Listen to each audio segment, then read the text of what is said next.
24-oktyabr kuni mamlakatimizda muhim siyosiy jarayon prezident saylovi kuni. Ertalab soat 8:00 dan respublikamizdagi barcha saylov uchastkalari davlat madhiyasi bilan ochilib, ovoz berish jarayonlari boshlandi.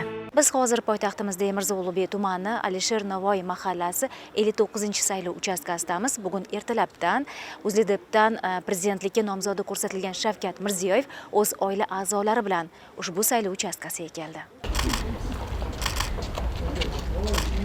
Assalomu alaykum.